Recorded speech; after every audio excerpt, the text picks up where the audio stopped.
Selamat pagi kepada para bapak dan ibu serta saudara-saudara yang dikasihi oleh Tuhan Yesus Kristus. Shalom.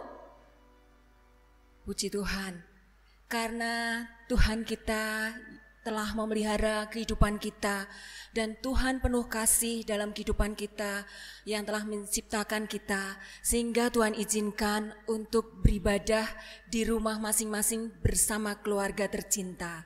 Kiranya ibadah pada pagi hari ini diterima oleh Tuhan serta berkenan di dalam hati Tuhan.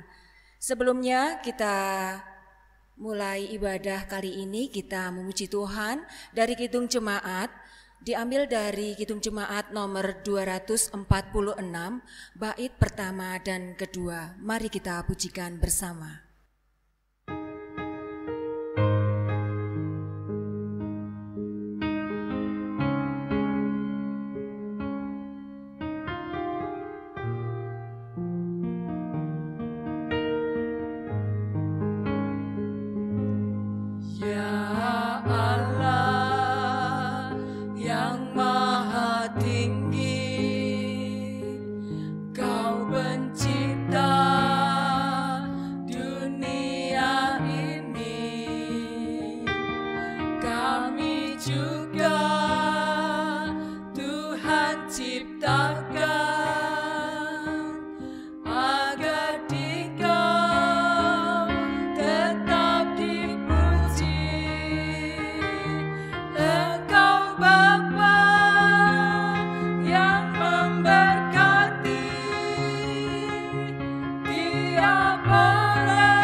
Jemaat yang dikasihi Tuhan, kita mulai ibadah pada minggu hari ini dengan pengakuan bahwa pertolongan kita berasal dari nama Allah yang menjadikan langit dan bumi, yang tidak pernah meninggalkan perbuatan tangannya, dan yang menggenapi perjanjiannya kekal selama-lamanya.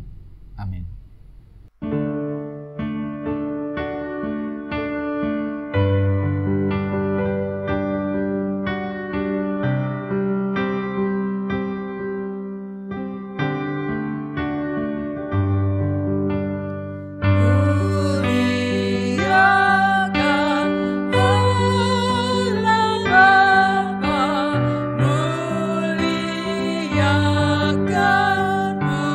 Putranya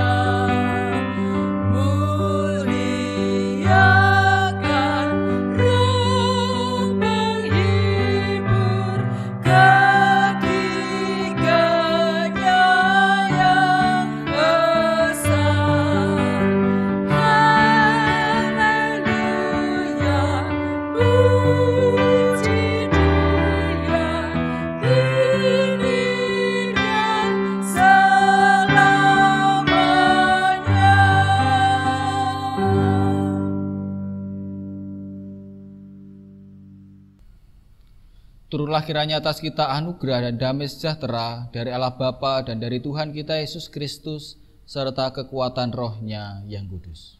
Amin. Jemaat yang dikasihi Tuhan, minggu ini kita akan bersama-sama berkumpul bersama dengan keluarga kita masing-masing. Kita bersyukur untuk kebaikan Tuhan, Tuhan yang Maha Kudus, yang memanggil kita untuk hidup dalam pengudusan. Kita pujikan Kidung Jemaat nomor 2 bait pertama dan kedua. Suci, suci, suci.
Jemaat yang dikasihi Tuhan, Tuhan Yesus sebagai Tuhan kita memanggil kita untuk berjalan di belakangnya, memanggil kita untuk mengasihi sebagaimana firman-Nya. Kita bisa melihat dalam Matius pasal 22 ayat 37 sampai 40, demikian bunyinya. Kasihlah Tuhan Allahmu dengan segenap hatimu dan dengan segenap jiwamu dan dengan segenap akal budimu. Itulah hukum yang terutama dan yang pertama. Dan hukum yang kedua yang sama dengan itu ialah, kasihlah sesamamu manusia seperti dirimu sendiri. Pada kedua hukum inilah tergantung seluruh hukum Taurat dan kitab para nabi. Jemaat yang dikasihi Tuhan, itulah firman Tuhan yang memanggil kita untuk mengasihi Allah dan mengasihi sesama kita. Kita mengkhususkan hidup untuk Allah, dalam wujud kita juga menjadi berkat untuk saudara-saudari kita. Marilah kita mengasihi Tuhan dan mengasihi saudara-saudara kita sebagai wujud kasih kita kepada Tuhan Yesus Kristus yang kita ikuti. Nah, pada pagi hari ini kita bersama-sama akan merasakan betapa besar kasih Allah yang mau mengasihi kita, yang mau mengampuni kita dan memberikan pembaruan hidup kepada kita. Marilah kita datang kepada Allah, kita mengakui segala kelemahan kita dan kita mohon belas kasih pengampunan-Nya. Mari kita berdoa. Firman Tuhan berbunyi demikian. Jikalau kita mengatakan bahwa kita tiada berbuat dosa, maka kita menipu diri kita sendiri dan kebenaran itu tiada pada kita. Oleh karena itu kita datang kepada Allah, kita mengakui segala kelemahan kita dan mohon belas kasih pengampunan-Nya. Ya Tuhan, Engkaulah Allah yang maha besar dan hebat. Kami mengaku dengan segala kerendahan hati kami bahwa kami telah berbuat dosa, kami telah bersalah, seringkali kami undur dan menyimpang dari segala ketetapan dan pesan-Mu ya Bapa. Segala kelemahan iman, keraguan-raguan, kegagalan kami untuk mengasihi, kegagalan kami untuk menjadi berkat di mana Engkau tempatkan kami. Maka sekarang kami datang kepadamu ya Bapa, ampunilah kiranya segala salah kami, karena kasih-Mu besarlah adanya. Dengarlah akan doa-doa kami dan segala permohonan kami, serta kabulkanlah ya Tuhan berdasarkan perjanjian-Mu. Karena doa dan permohonan kami ini kami hantarkan ke hadirat-Mu, bukan berdasar pada kesucian maupun kesalehan kami, melainkan semata karena rahmat-Mu yang sangat berlimpah di dalam Tuhan Yesus Kristus. Amin.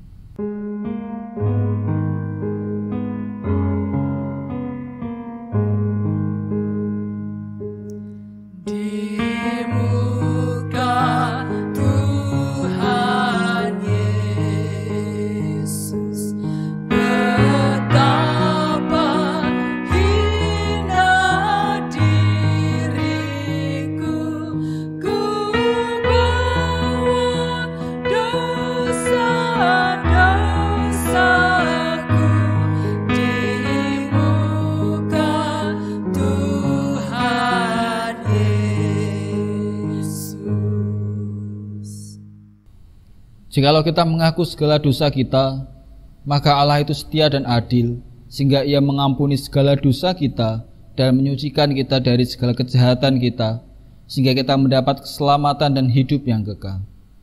Karena dengan anugerah itu kita diselamatkan oleh sebab iman, maka hal itu bukannya pekerjaan kita, melainkan karunia Allah. Syukurlah kepada Allah, sebab anugerahnya yang tiada terkirakan itu. Amin.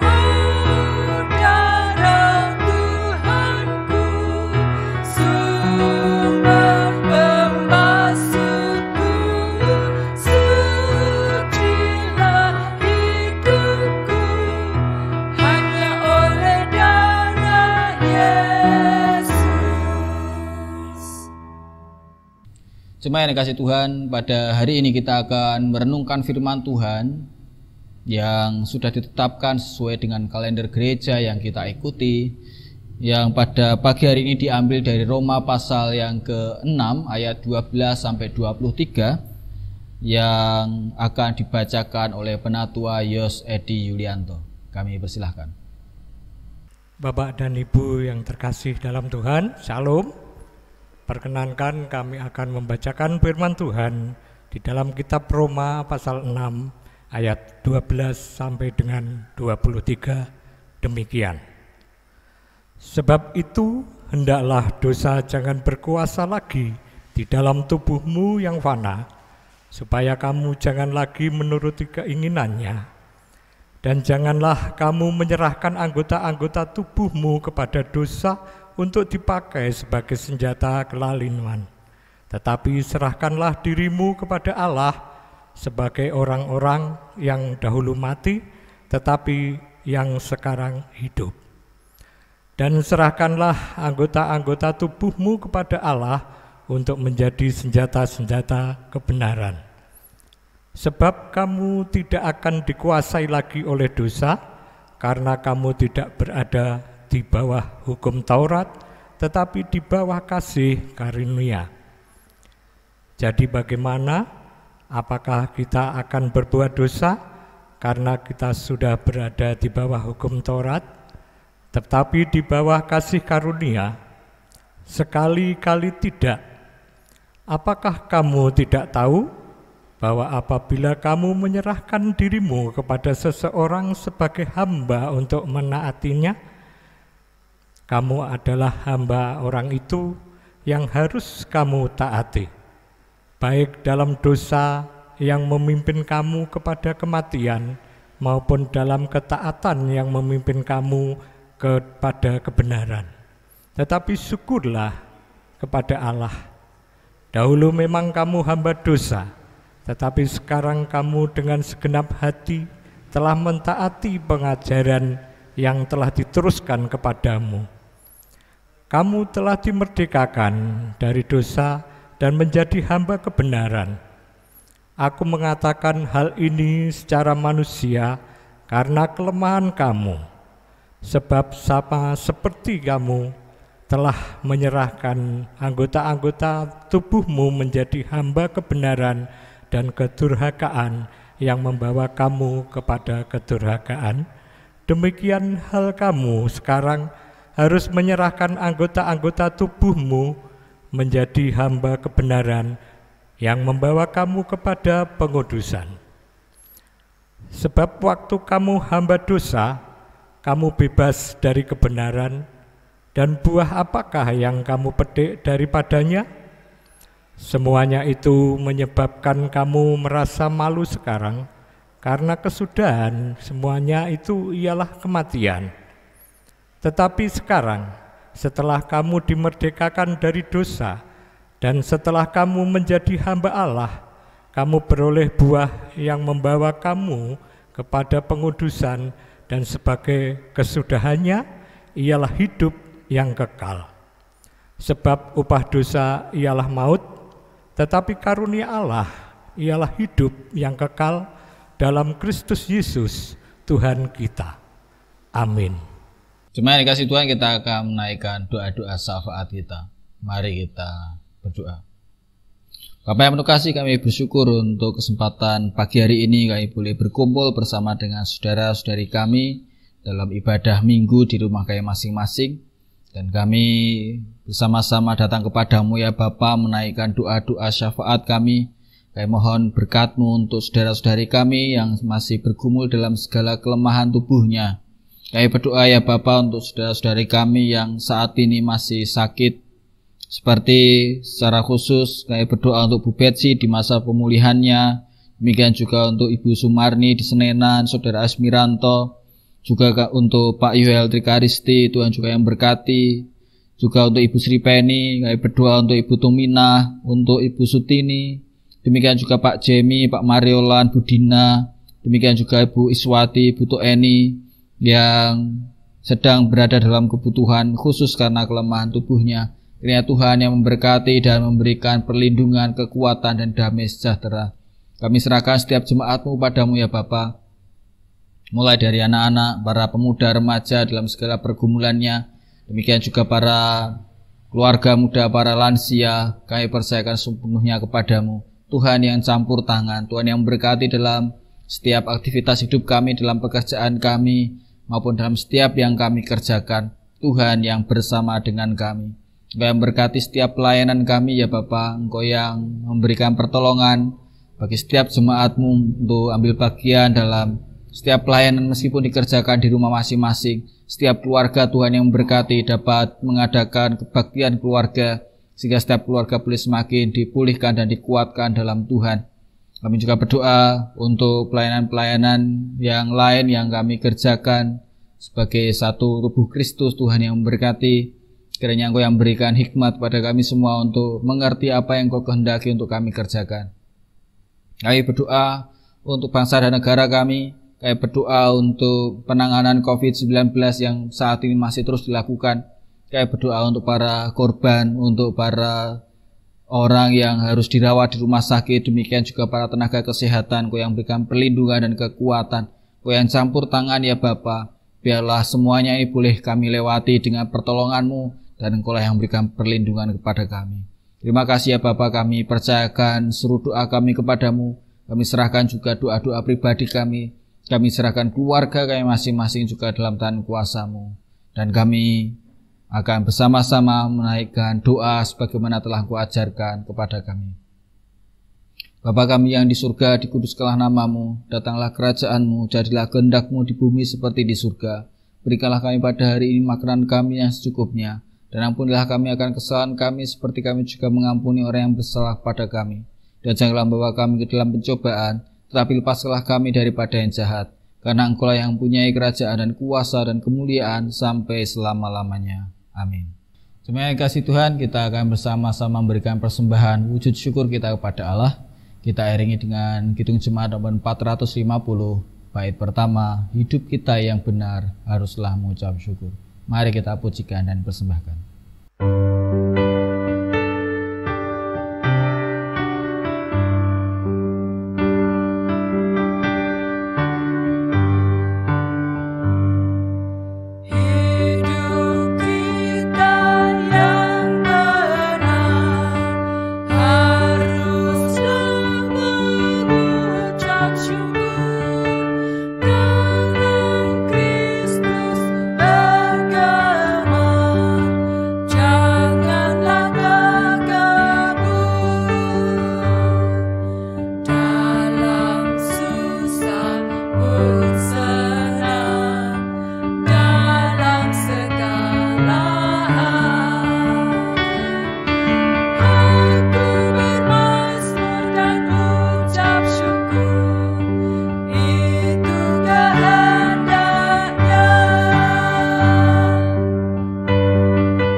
Mari kita persembahkan persembahan ini pada Tuhan dalam doa. Mari kita berdoa. Bapa yang penuh kasih, kami mengucap syukur karena pada pagi hari ini bersama dengan keluarga kami masing-masing kami boleh berkumpul dan kami memberikan persembahan syukur kami kepadamu. Kiranya Tuhan yang kuduskan persembahan ini boleh menjadi berkat untuk kemuliaan nama-Mu. Engkau juga yang menguduskan hidup kami ya Bapa. Melalui kehidupan kami juga boleh menjadi saluran berkat-Mu untuk orang-orang di sekitar kami. Terima kasih ya Bapa. Kami serahkan doa ini juga persembahan yang telah kami kumpulkan kepadamu di dalam nama Tuhan Yesus Kristus. Amin.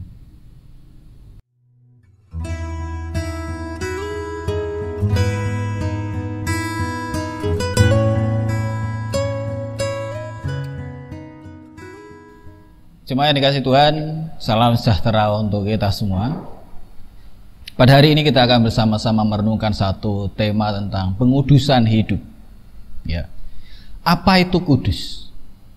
Mungkin ada banyak jawaban dalam benak kita kalau kita ditanya apa itu kudus atau suci.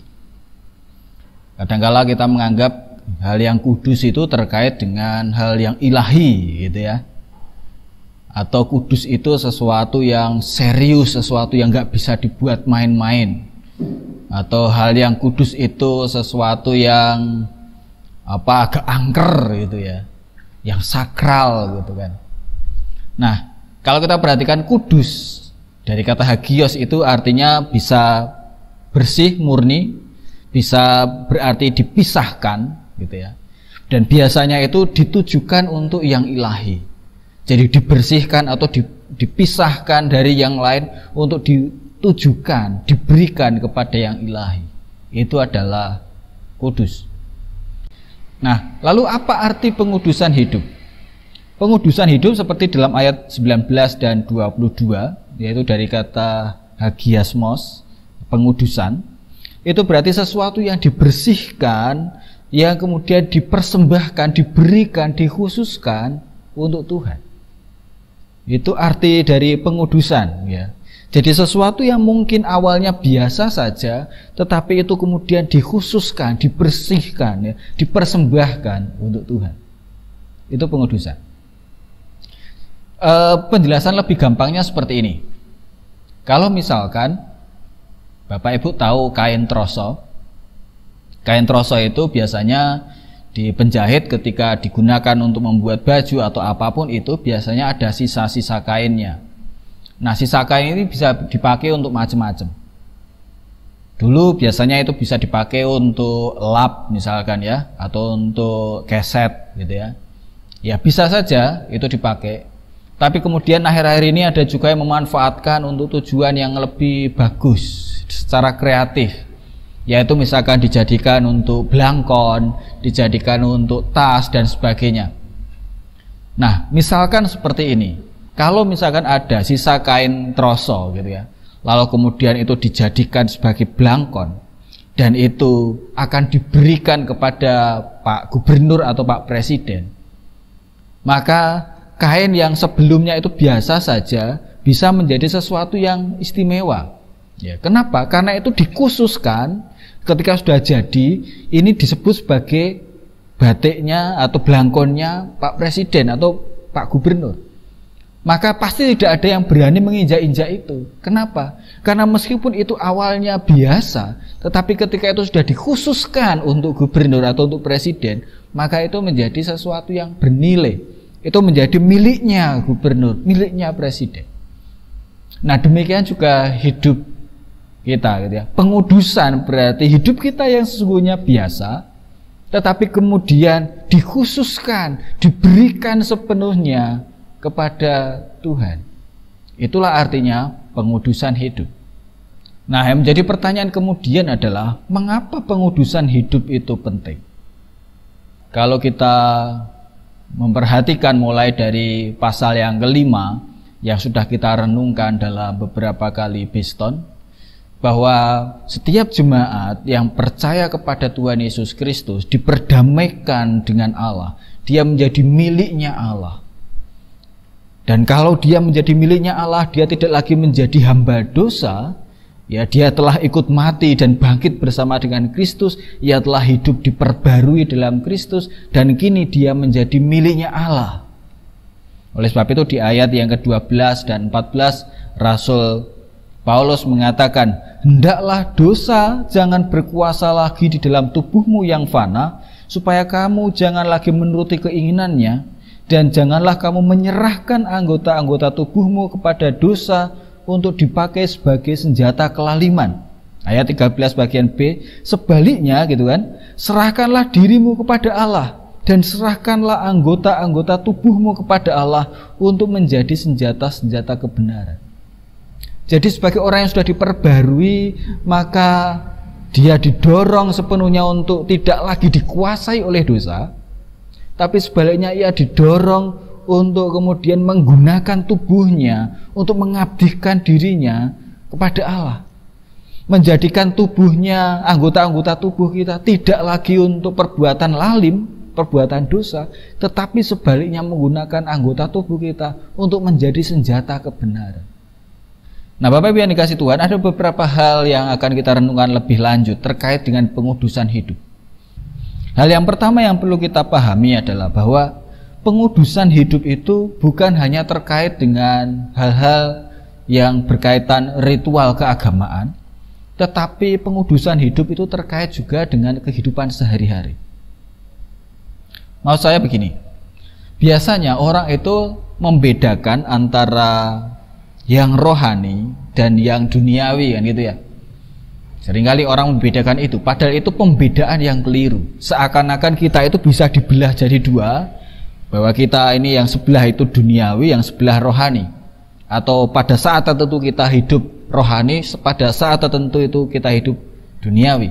Kalau hari Minggu, kalau pas kebaktian, kalau pas berdoa, atau terkait dengan ibadah itu rohani. Kalau aktivitas sehari-hari kita seringkali menganggapnya sebagai duniawi. Padahal itu kurang tepat. Ya. Pengudusan hidup itu tidak membedakan mana yang duniawi dan rohani, tapi seluruh aspek hidup kita itu menjadi kudus, itu kita kuduskan. Itu menjadi sesuatu yang sifatnya rohaniah gitu ya. Kenapa? Karena seluruh aspek hidup kita itu kita kuduskan untuk Tuhan. Hidup sehari-hari kita persembahkan, kita gunakan sebagai senjata kebenaran. Itulah artinya pengudusan itu. Misalkan, kalau kita perhatikan hal yang seringkali kita anggap sebagai yang duniawi, contohnya apa toh? Misalkan ya HP gitu ya. HP itu duniawi atau rohani?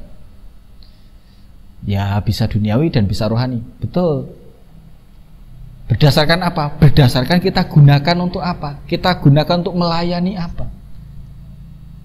Dulu biasanya waktu pas kebaktian di gereja itu kan seringkali ada tulisan terpampang mohon supaya HP dinonaktifkan atau HP dimatikan gitu kan. Tapi kalau sekarang ibadah kita justru menggunakan HP. Pasti Bapak Ibu nggak akan ada peringatan itu di lembar panduan kebaktian di rumah-rumah toh. Nggak mungkin disuruh HP mau dimatikan, lah nontonnya gimana gitu kan? Mengikuti ibadah online-nya dengan apa? Tapi ketika ibadah bersama HP diminta untuk dimatikan, kenapa? Karena dapat mengganggu misalkan. Jadi Bapak Ibu yang dikasih Tuhan, HP itu bisa juga menjadi sesuatu yang kudus ketika itu digunakan untuk kebenaran, untuk Tuhan. Ketika HP kita gunakan untuk melihat orang-orang di sekitar kita, untuk berjejaring, membangun hubungan yang baik, untuk saling menolong, itu baik, itu bisa digunakan untuk kemuliaan nama Tuhan. Ya. Atau contoh yang lain yang lebih nyata, misalkan bekerja, bisnis, itu duniawi apa rohani? Nah, seringkali orang memahami bisnis itu duniawi. Nah, itu sebenarnya kurang tepat kalau kita pahami bisnis itu duniawi. Justru kita sebagai umat Tuhan, seharusnya ketika berbisnis, mari kita menjadikan pekerjaan bisnis kita itu sebagai sesuatu yang kudus. Lah kapan bisnis menjadi sesuatu yang kudus? Yaitu ketika kita gunakan itu untuk kemuliaan nama Tuhan. Ketika kita berbisnis, bekerja dengan kebenaran misalkan. Itu adalah kita menguduskan pekerjaan kita. Jadi pekerjaan kita apapun itu menjadi sesuatu yang kudus ketika kita kerjakan dengan benar. Tetapi sebaliknya kalau kita bekerja dan itu dengan cara-cara yang culas, yang kita pakai untuk menipu orang lain, yang kita gunakan dengan cara-cara yang tidak benar, ya itu bukan kudus. Itu dosa, meskipun sama-sama pekerjaan, ya. Jadi pekerjaan yang kudus itu bukan hanya pendeta atau penginjil saja. Bisa saja loh pekerjaan pendeta malah nggak kudus. Kalau motivasinya beda, penginjil juga nggak kudus. Kalau hanya untuk cari uang misalkan. Tetapi Anda bisa bekerja baik itu sebagai tukang kayu, sebagai pengukir, sebagai pegawai negeri, sebagai misalkan driver ojol bahkan sekalipun. Itu menjadi sesuatu yang kudus ketika itu dilakukan, dikhususkan untuk Tuhan. Dikerjakan dengan ketulusan, dengan kebenaran. Menjadikan pekerjaan sebagai senjata untuk kebenaran. Itu menjadi sesuatu yang kudus. Nah, yang kedua, pengudusan hidup itu tidak berarti melarikan diri dari dunia. Tetapi menguduskan hidup itu berarti memiliki gaya hidup yang berbeda dengan dunia. Nah, Bapak Ibu yang kasih Tuhan, seringkali orang memahami kekudusan itu sebagai sesuatu yang tertutup, orang yang nggak mau bergaul sama orang lain, nggak mau kumpul dengan dunia. Untuk menjaga kekudusan berarti nggak mau bergaul sama tetangganya, misalnya gitu ya. Nggak mau bergaul sama orang yang berbeda keyakinan, nggak mau bergaul dengan orang yang memusuhi kita, misalkan gitu ya. Nah, justru itu hal yang kurang tepat. Kenapa? Kalau kita perhatikan, Rasul Paulus dalam suratnya di Roma, jemaat Roma itu jemaat yang hidup di tengah-tengah kota Roma, kota besar ya, menjadi pusat dari kekaisaran Roma. Dan tidak selalu semuanya baik di sana. Bahkan mereka latar belakangnya juga nggak baik. Ya, jadi ada banyak perbuatan-perbuatan buruk yang terjadi di kota besar biasanya. Tetapi yang menarik, mereka justru yang awalnya ada di lingkungan yang buruk itu, kemudian percaya kepada Tuhan, mereka memiliki gaya hidup yang baru, meskipun masih tinggal di Roma. Ya. Meskipun mereka adalah minoritas di Roma. Minoritas bukan hanya karena mereka Kristen, tapi juga karena gaya hidup mereka berbeda dengan orang-orang di Roma. Nah, ini yang penting untuk kita perhatikan. Orang Kristen tidak diminta untuk melarikan diri dari dunia, untuk menjauhi dunia. Tidak. Orang Kristen diminta untuk memiliki gaya hidup yang berbeda.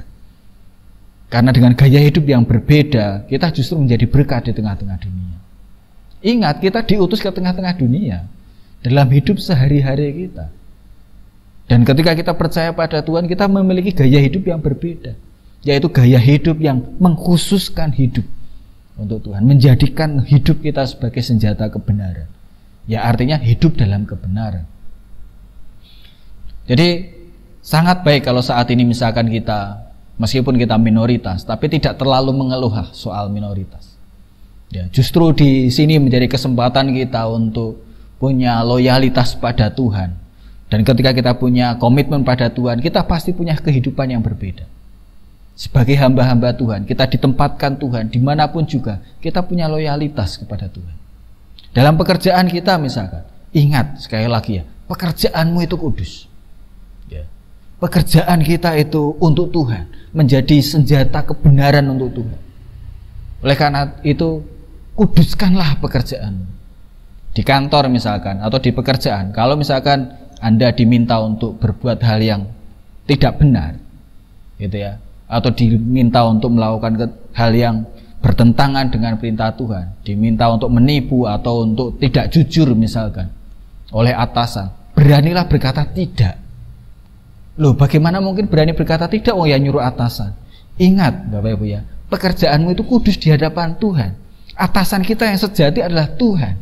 Kepadanya lah kita mempertanggungjawabkan pekerjaan kita. Oleh karena itu, dengan berani berkata tidak, artinya kita menjadi hamba Allah. Kita punya komitmen untuk itu. Dan meskipun memang ada resiko, tapi itu adalah panggilan iman kita. Itu adalah gaya hidup kita. Gaya hidup sebagai milik Allah, gaya hidup yang dikuduskan di hadapan Tuhan. Yang terakhir, yang ketiga, kekudusan itu bukan hanya soal pribadi, tetapi juga soal hidup bersama dengan orang lain, hidup sosial kita. Nah, seringkali kan orang memahami bahwa kekudusan itu sifatnya privat, sifatnya moralitas pribadi. Misalkan pokoknya hidup dalam hubungan dengan Tuhan teruslah. Atau misalkan kalau misalkan terkait dengan hidup sehari-hari ya, pokoknya yang terkait dengan kehidupan pribadi kita. Ya, tidak berbicara tentang orang lain. Ya, itu memang benar, tetapi tidak sepenuhnya tepat. Ya, pengudusan hidup itu juga selalu akan melibatkan hubungan kita dengan orang lain. Maksudnya begini, kalau kita lihat dalam Alkitab, bicara tentang pengudusan atau kekudusan di dalam Perjanjian Lama maupun Perjanjian Baru, itu bukan hanya soal pribadi, tetapi juga soal kehidupan bersama. Dalam kitab Imamat misalkan, mulai dari Imamat pasal 19 dan seterusnya, di situ banyak diatur tentang kekudusan tanah misalkan ya. Bagaimana orang dipanggil untuk berlaku adil, bagaimana orang diminta untuk menolong orang-orang yang lemah, yang miskin misalkan. Itu juga bagian dari kekudusan. Demikian juga dalam Perjanjian Baru, mengikut Tuhan Yesus sebagai satu bentuk pengudusan hidup sebagai murid-murid Tuhan. Itu juga bukan hanya soal pribadi, tapi bagaimana Tuhan juga berkarya untuk orang lain, berbelas kasihan kepada orang lain. Nah, ada seorang penulis dari tradisi gereja kita, dari tradisi Mennonite ya, bernama Alan Kreider. Dia menuliskan satu tema tentang kekudusan, dan itu sangat menarik sekali, bahwa pengudusan itu dalam tradisi gereja kita itu berarti mengikuti Kristus, gitu ya. Hidup menjadi semakin serupa dengan Kristus, dan gereja dipanggil untuk mewartakan kekudusan itu, hidup dalam pengudusan itu. Ya, artinya apa? Kita juga dipanggil untuk mewartakan apa yang Tuhan Yesus wartakan, apa yang Tuhan Yesus ajarkan, yaitu hidup dalam belas kasihan, perdamaian, kebenaran, keadilan. Sesuatu yang mungkin seringkali kita anggap wah terlalu berlebihan gitu. Tapi itu panggilan kita. Tuhan Yesus mewartakan itu, mengerjakan itu. Jadi sebagai penutup Bapak Ibu dan saudara-saudara dikasih Tuhan, kita telah menjadi milik Allah. Ya. Oleh karena itu kita dipanggil untuk menguduskan hidup, mengkhususkan, ya memberikan hidup kita seutuhnya kepada Allah. Apapun yang kita kerjakan, kerjakanlah, khususkanlah itu untuk Tuhan, menjadi senjata-senjata kebenaran. Yang bekerja mengukirlah ya dengan sepenuh hati sebagai sebuah ikhtiar ya untuk mendapatkan berkat Tuhan demi kehidupan keluarga. Mengukirlah dengan sungguh-sungguh seperti kita kerjakan itu untuk Tuhan. Yang berdagang misalkan ya, yang berbisnis, berbisnislah untuk Tuhan. Kuduskanlah bisnismu. Lakukanlah hal yang benar sehingga itu menjadi berkat untuk keluargamu. Atau ya saat ini banyak yang di rumah yang momong itu juga sesuatu yang kudus loh. Kenapa? Karena dengan momong kita menjadikan kesempatan untuk mendidik, memperkenalkan anak-anak kita, cucu kita kepada Tuhan. Ya, menjadikan aktivitas kita kesempatan yang berharga dengan anak-anak kita supaya mereka hidup dalam kebenaran. Jadi apapun yang kita kerjakan, sekecil apapun, khususkanlah itu, karena itu menjadi sesuatu yang kudus di hadapan Tuhan. Amin. Mari kita berdoa. Bapa yang penuh kasih, kami bersyukur untuk firman-Mu yang boleh kami renungkan. Biarlah firman-Mu menjadi kekuatan untuk kami, menjadi petunjuk kehidupan kami untuk semakin menguduskan hidup, menjadikan hidup kami, aktivitas kami, mengkhususkannya, mempersembahkannya untuk-Mu sebagai senjata-senjata kebenaran. Di dalam nama Tuhan Yesus Kristus kami berdoa. Amin. Jemaat yang dikasihi Tuhan, bersama dengan orang-orang beriman di sepanjang masa dan di segala tempat, marilah kita mengakui iman kita. Pengakuan iman rasuli. 1. Aku percaya pada Allah Bapa yang Maha Kuasa, Khalik langit dan bumi. 2. Dan kepada Yesus Kristus, anaknya yang tunggal, Tuhan kita. 3. Yang dikandung daripada Roh Kudus, lahir dari anak darah Maria. 4. Yang menderita di bawah pemerintahan Pontius Pilatus, disalibkan, mati dan dikuburkan, turun ke dalam kerajaan maut. 5. Pada hari yang ketiga bangkit pula dari antara orang mati. 6. Naik ke surga, duduk di sebelah kanan Allah Bapa yang Maha Kuasa. 7. Dan akan datang dari sana untuk menghakimi orang yang hidup dan mati. 8. Aku percaya pada Roh Kudus. 9. Gereja yang kudus dan persekutuan orang kudus. 10. Pengampunan dosa. 11. Kebangkitan daging. 12. Dan hidup yang kekal. Amin. Jemaat yang dikasihi Tuhan, kita akan mengakhiri ibadah pada hari ini. Kita akan undur diri dan biarlah kita bersama-sama dapat menguduskan hidup untuk Tuhan. Dan apapun yang kita kerjakan semuanya itu hanya untuk kemuliaan-Nya. Kita akan pujikan Kidung Jumat nomor 363 bait pertama dan kedua.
akhir dari ibadah ini, marilah kita undur diri, arahkanlah hati dan pikiranmu kepada Tuhan. Kuduskanlah hidupmu, kuduskanlah pekerjaanmu, keluargamu, aktivitasmu, dan apapun yang engkau kerjakan untuk Tuhan.